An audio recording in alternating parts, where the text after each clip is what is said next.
I am Vandita Sangvi and I'm going to make 5 oral presentations.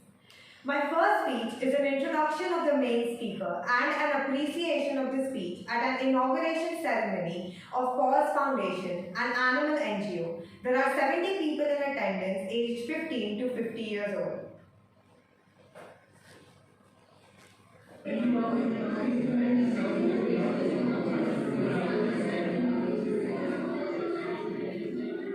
Rescue is not just a verb, it's a promise.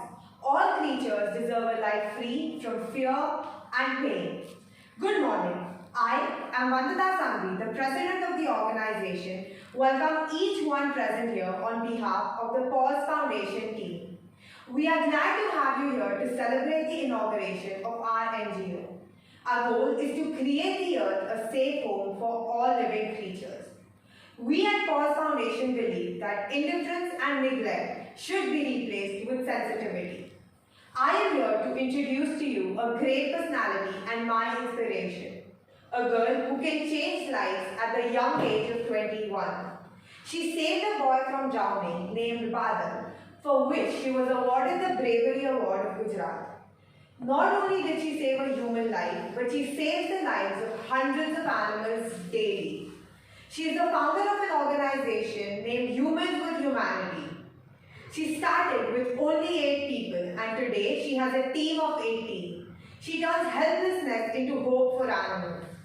She has been awarded by the Gujarat state government many times and was the best firer and national parade commander in the National Cadet Corps. She is aspiring to be a part of the Indian Army to serve the nation. She was also the winner of the Indian National Award called Rashtriya Mantri Padak, which is given to only one person every year. This girl has magical superpowers. There is nothing she cannot do. We all have to learn from this young contributor to make the world a better place to live in. So ladies and gentlemen, put your hands together for one and only Gujarat's Queen, Bhartsetu Sharma.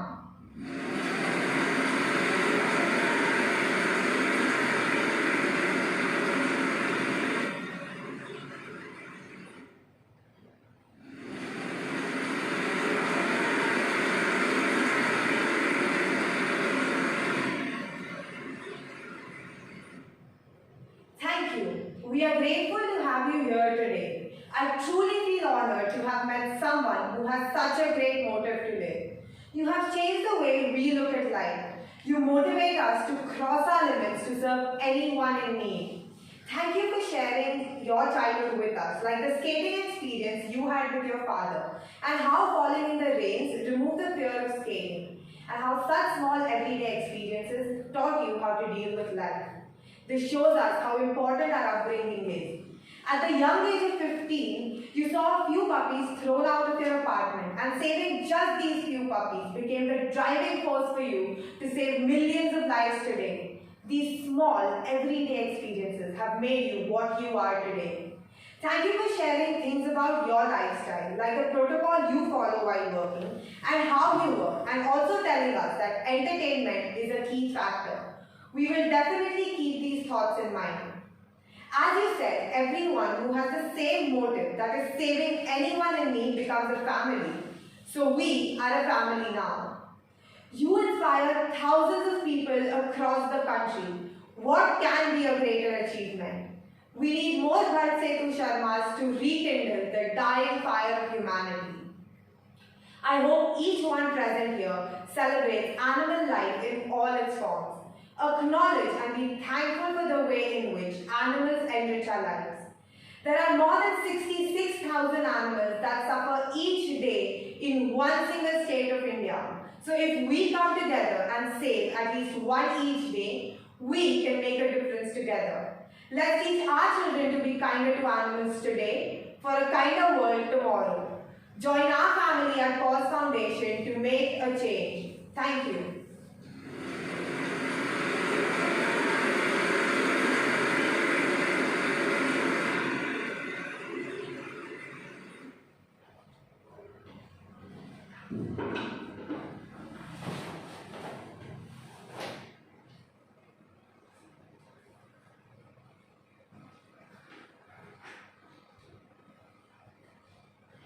second speech is a sermon delivered to people attending a religious retreat.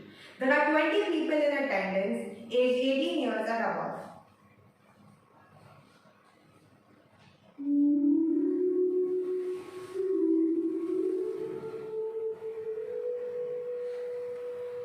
Good morning. I am Vandita Sangvi. Last year, I was one of you, and today I'm glad to give you an insight of my learning. I hope sharing my experience helps you change your perspective. Vayadhamma Sankhara, Apamadena Sampade. All conditioned phenomena are impermanent. All defilements are suffering. The law of impermanence states that all relationships will end via death or separation. Of course, this isn't the most cheery way to start. However, this is the truth. But just like every coin has a flip side, the law of impermanence can ease us through times of pain and transition. The better we understand it, the better understanding we will have of the world we live in. How does this law speak to you? Does it scare you, depress you, or free you? All relationships will end via death or separation. This too shall pass. All your good and bad times will pass. No one can change this fact. The businesses that you build, the friendships that you form, the marriages and relationships with your children, all of it has to end at some point. All of it will cease to exist as you either cease to exist or situations evolve. If you deeply understand this law, you will be fearless and free from attachments. We will comprehend that all relationships will end at some point. As we all know, when one door closes, as they all must in given time, another one must open. We can take solace in the fact that the relationship with pain we may be feeling today also has to end.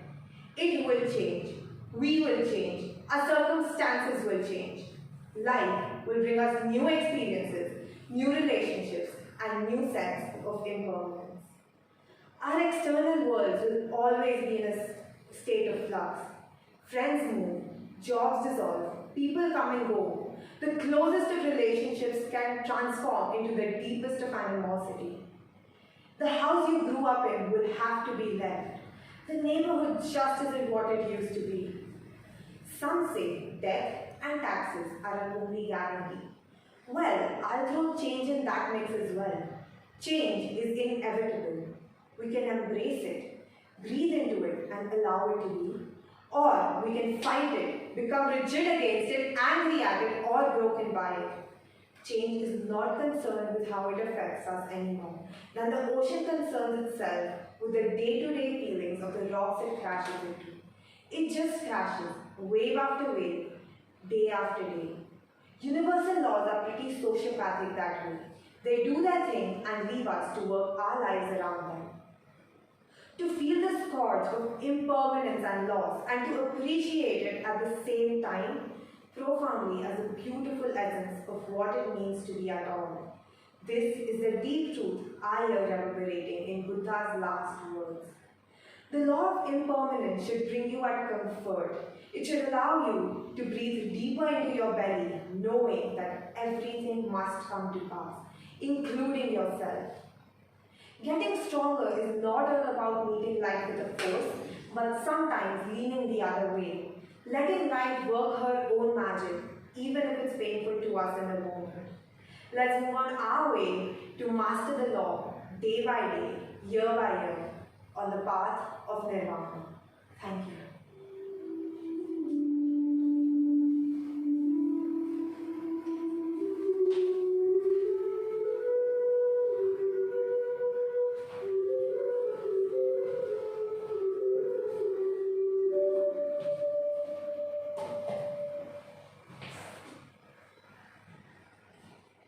My third speech is a news feature, first for a serious news program and second for an entertainment show. The audience consists of everyone tuned in.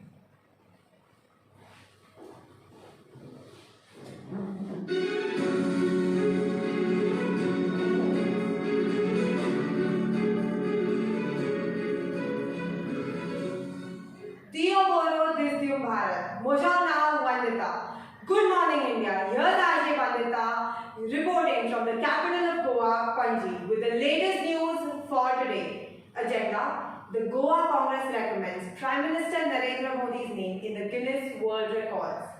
The Congress in Goa has formally written a letter to the Guinness World Record officials to include Prime Minister Narendra Modi's name in the book for setting the record of travelling abroad, a party leader said on Wednesday. We are overwhelmed and extremely happy to suggest the name of India's Prime Minister Narendra Modi for setting the world record of travelling abroad. He has correctly used the resources of India by making 41 trips to 52 countries in 4 years. He has already spent 355 crore on travelling. Read a letter by the General Secretary Sankalp Amolkar to the Guinness World Record officials in the United Kingdom, which was sent through a registered post. He has already travelled to Nepal, Bhutan, United Arab Emirates, United States of America, to name just a few. In fact, he travelled to 4 countries in June 2019. That's a record in itself. Modi has become the role model for the future generations of India, as no other Prime Minister in the world has travelled across countries during their respective tenures. Mr. Amolkar said, "We want to highlight the ridiculousness of the Modi regime, wherein the Prime Minister has spent more time abroad than in India." Mr. Amolkar told party leaders on Wednesday. We are all waiting for what Bharatiya Janata Party has to say to this and to see what Minister Narendra Modi has to say to all of this. So keep listening to 93.5 Red FM every morning. We will keep you updated.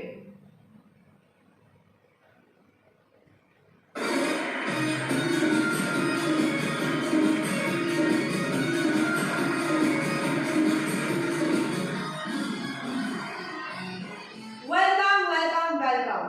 I'm Palaksha, your host for today at 104.2 My FM. Our Prime Minister Narendra Modi will be in the Guinness World Book of Records for the 3rd time. No, not for the fastest economic growth or for the fastest development, but for making 41 trips to 52 countries in 4 years. A record-breaking moment. Did you know Mark Zuckerberg sent him a friend request on Facebook and Modi went all the way to the United States of America to accept it? He has taken so many flights that even in a committee meeting room, he feels like taking off. Modi has spent more time in other countries than in India. But India's unity is inevitable. Look at the generosity of the Goa Congress Party, who wrote a formal letter to the Guinness World Record officials to include Prime Minister Narendra Modi's name for setting a world record. Lucky are those who find themselves an opposition party like Congress. Well, who doesn't want to be in the Guinness World Book of Records? Coming to 355 crore spent on travelling. The only time you and me can see so much money is when you try Googling it. Modi has become an inspiration for the future generations of India, as no other Prime Minister in the world has travelled across countries during their respective tenures. In fact, he is a role model for the travel bloggers. They call Mr. Narendra Modi saying, "Hello, Mr. Modi, can you please give us a few good places to go to? We are running out of content." I don't even think these bloggers have enough views anymore because everyone is glued to where Modi has been to. Name any country and I'm sure he's travelled there. Modi went there, we should go there too. He is on constant vacation. So here's Palaksha signing off and wishing you a happy holiday. And don't be surprised if you bump into our Prime Minister Narendra Modi on your next vacation to Hawaii.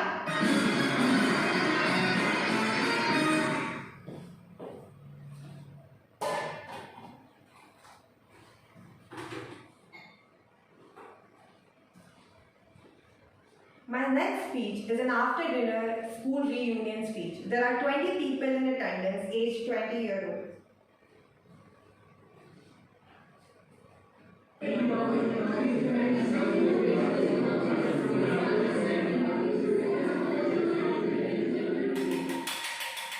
May I have your attention for a moment, everybody? I'd like to say a few words before everyone goes back to their boring lives. Well, how's the reunion going? If you ask me, at least it's better than the WhatsApp group. Each one of you has a special place in my heart and stomach, keeping in mind all the food we share. Think of how far we have reached individually and as a class. Look at Sejal, still the smartest of the lot, and congratulations on the release of your book. I must say, all of you have done so much and so well for yourselves. And looking at all your faces after all these years has brought back so many memories. Our first match, our first prefect, first fight, first class, all those memories just there, hanging in the corner of our minds. I wish we had never left. I still remember Tej pulling my chair every time I sat down and Suchi stabbing pencils in Namita's head while she peacefully slept through English classes. How can I forget playing games on Jennifer ma'am's phone and making her hair? Don't even get me started about the eraser fights and the pencil fights and the book cricket challenges. That reminds me, how's that scar, Aryan? I don't know how you found a girlfriend with that face. No offense, no offense. I still love you. None of us have changed. Except for you, Sid. You are fat. That can't be Sid. That looks like the creature that ate Sid. Coming to the point. How can I forget the ghost stories and the camp nights? And I threw stones at the tents telling everybody it was a wild animal, but no one was looking. I will not lie, Twinkle clung to me like a koala because she was so scared. And she asked me not to tell anyone about the accident she made in her... Oops. Never mind. The highlight of the night was when I put a rocket in my pant and lit it. I can proudly take credit for coming up with that idea. I'd like to raise a toast. 2 toasts actually. The first to everyone who helped plan this reunion out. Rahul and Simran for making arrangements for the venue and music and lights. And I can't miss thanking Kiddo for the spectacular food. If you can't move because you're stuck, you have him to thank. And of course, everyone helped in some way or the other, be it decorations or picking up friends from the airport. Also guys, thank you so much for being such a sport and taking all those jokes so well. So cheers to the batch of 2015. The second, to Krishika's family. We are so sorry she is no longer with us. She was a brilliant person and we miss her no less. It's been 3 years, but times like this will always be incomplete without her. I hope her spirit lives on through us. Good night, everybody. Take care. Love you all. I'll see most of you at the airport tomorrow, and I hope we make many more memories like this past week. Cheers.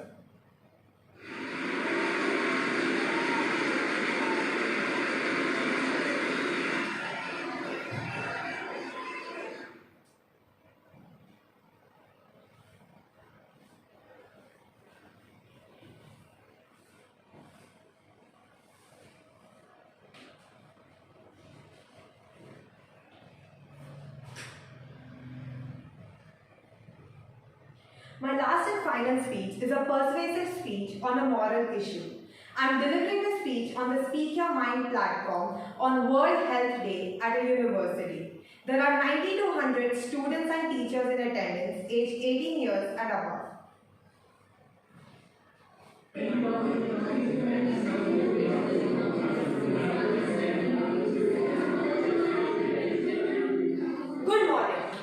I am at Flame University. How many of you think we live a healthy lifestyle? Well, that's not many. Let's start with our canteen. Do you know the sale of water is half the sale of Coca-Cola? Most of us are just addicted to it. Stop! Stop now! This is deceptive marketing at its worst. Billions of people enjoy Coke as a part of their diet every day. Coke doesn't belong in the human diet. A tiny can filled with high fructose corn syrup. This is the amount of sugar you are putting in your body through corn when you drink one can of Coca-Cola. This is one of the biggest feats of genius, irresponsible marketing in the world. It is essentially creating a crap-tasting product. A product that nobody needs, that no one would have genuinely desired, except that Coca-Cola makes you desire it. So, what good does Coca-Cola do to you physically? James Quincy, the CEO of Coca-Cola, answered, yes, Coke does have sugar in it and it is not a necessity. Sugar is a drug. According to United Nations, an average adult should be taking no more than 25 grams of sugar a day. So one can of Coca-Cola already takes you above that. Today, what we know based on latest research is that sugar is more addictive than cocaine. It causes profound damage to your body. It leads to obesity and diabetes. It influences our energy levels by dropping them. It influences your thinking by affecting your performance at work and your memory. Sugar is one of the most dangerous substances you can take into your body in artificial quantities. 23 sachets of sugar in that single container. That's equivalent to 70 grams of sugar. And 44 packets of sugar in that one. That's 140 grams of sugar. So what the United Nations says is reasonable to take in a week, you put into your body in the course of watching a single movie. When they have to remove sugar to maintain the taste, they have to add artificial sweeteners in the drink. What we know today is that artificial sweeteners have a huge cost on your body. We have trillions of bacteria in our gut. They help you function normally and keep you healthy. Your gut bacteria maintains your metabolism and emotions. Artificial sweeteners destroy your gut bacteria. Diet Cola is actually worse for your body than the original sugar-laden crap. James Quincy accepted that Coke plays a role in the obesity epidemic by contributing large amounts of calories in the diet. Let's talk about calories. 200 calories of broccoli and 200 calories of Coke. What do you think is better? You see, not all calories are equal. Whenever they bring in the calorie argument, they are misleading you from the fact that Coca-Cola is a dangerous substance. Because the more you think a calorie is a calorie, well, then if you ate less and exercised more, it would work. It doesn't. Modern research proves that 80 to 90% of your body shape is not determined by exercise, but by what you consume. Everything about Coca-Cola is a form of seduction and brainwashing. From the pretty sound it makes when you open the can, to the way it sounds when you pour it in a glass, to the colors of the packaging. Coke knowingly uses cause-based emotional marketing to hide the fact that they have successfully brainwashed billions of people to put in their bodies willingly a substance that is dangerous. What's the problem in just drinking water? So I suggest rethink your drink. Thank you.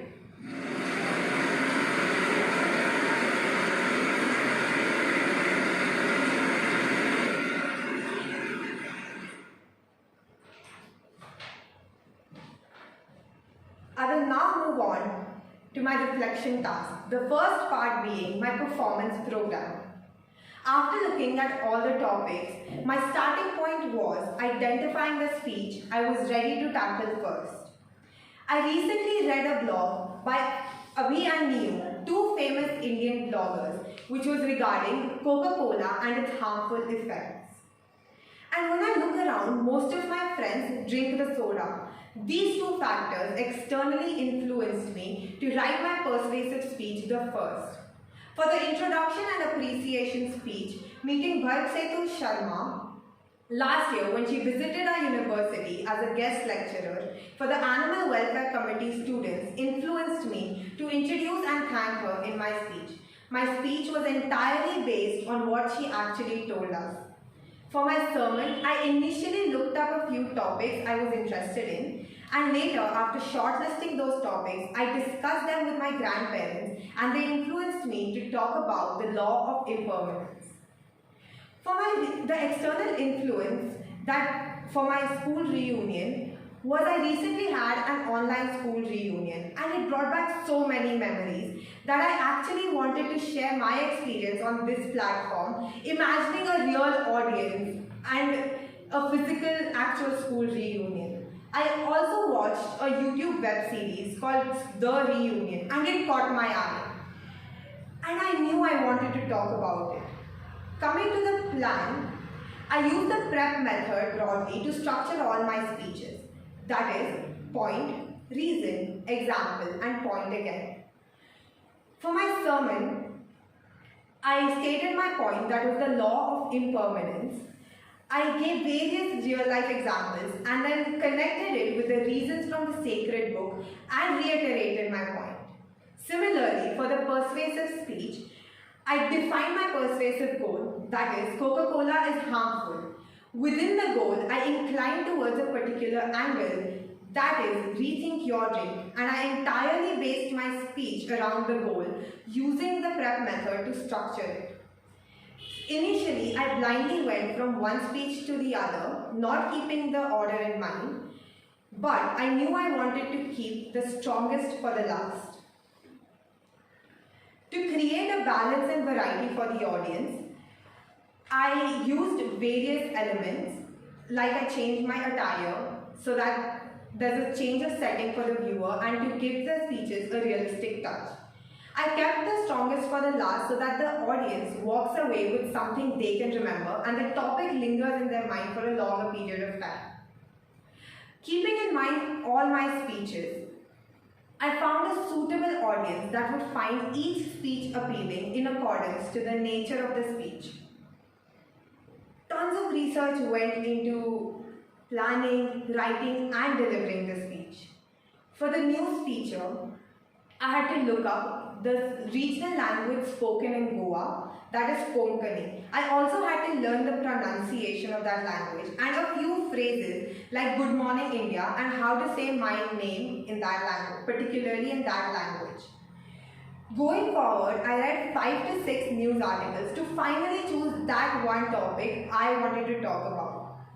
I read various scripts from famous stand-up comedians to write and build my entertainment speech. After writing the news feature, the tone was a challenge and I had to look up so many sound effects to find that perfect laughter or to find that perfect meme music that supported my speech. And after that, I heard various radio jockeys to figure out the tone that works the best for me and the radio jockey that I could imitate. Moving forward, for the persuasive speech, I had to look up and recheck the facts and figures of Coca-Cola. And talking about Coca-Cola intrigued me to know more about the CEO, James Quincy. And I watched various interviews of him as well. For the sermon, honestly, I read the chapter of impermanence from the sacred book of Buddhism called Tripitaka. It's also known as the Pali Canon. Of course, I could not read it in the original language it was written in, that is Pali. So I found an online version that was translated in English. I delivered my reunion speech and my appreciation and introduction speech out of real-life experiences I've had. Moving on to the second part, my personal response, challenges, and reflection. My major challenge was working on my accent and clarity. I stay in a hostel and my roommate is from the southern part of India. They are very hard on their consonants and they tend to sing while they speak. And I picked her regional accent after staying with her for about a year. And it was very difficult for me to get rid of it. The skills I used to approach the challenge was recording my voice and doing a few practices here and there regularly. Initially, we had online classes with the trainer, so I made sure that I recorded those classes so I could refer to them later to look into whether the trainer was making corrections for me. After listening to them for like 1,000 times, I made a conscious effort to not repeat the mistake over and over again. After I could sense a small change in my accent, I recorded my voice regularly to compare my accent to the original accent I had. For better clarity and articulation, I practiced talking with a pen in my mouth. I bit a pen across my teeth and spoke loudly and as clearly as possible for 3 to 5 minutes every day. It's exactly how athletes train with ankle weights so that they can run faster when removed. Similarly, talking around a pen makes your speech clearer when removed. Trying to speak with a pen in your mouth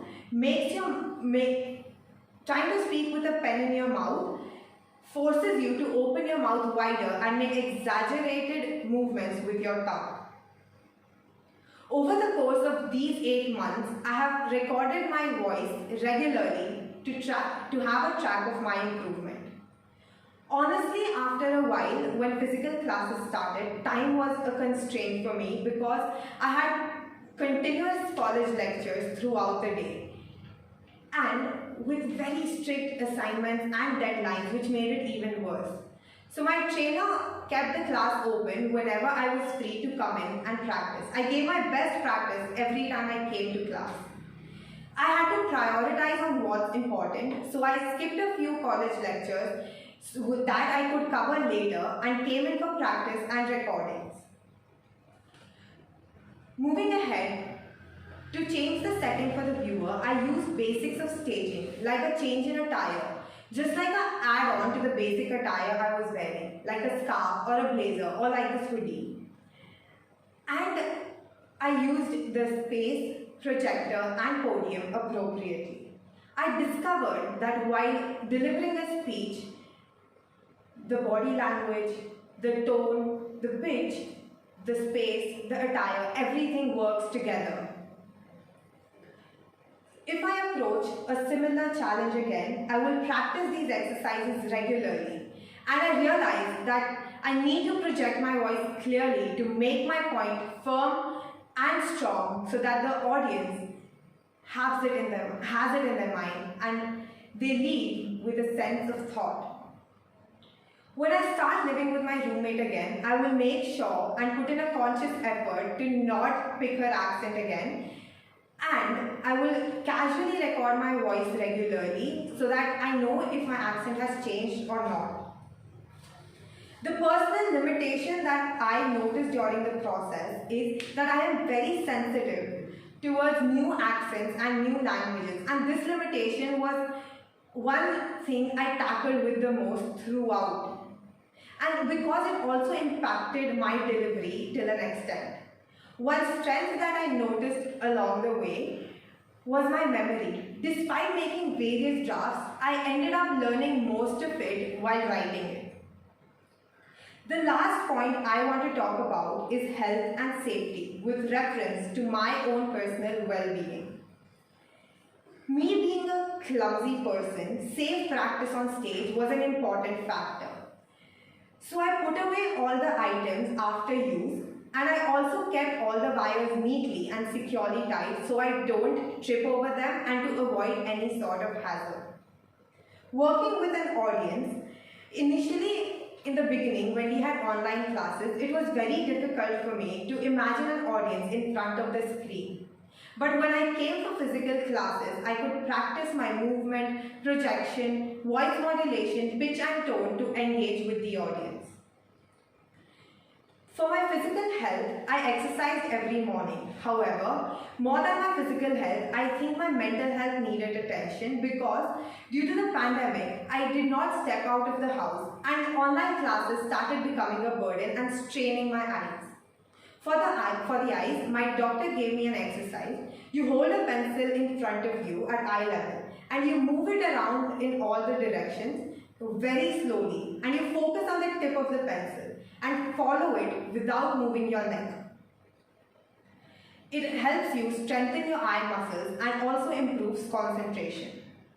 For my vocal health, I drank a lot of water. Especially I drank warm water in the mornings to keep my throat clear.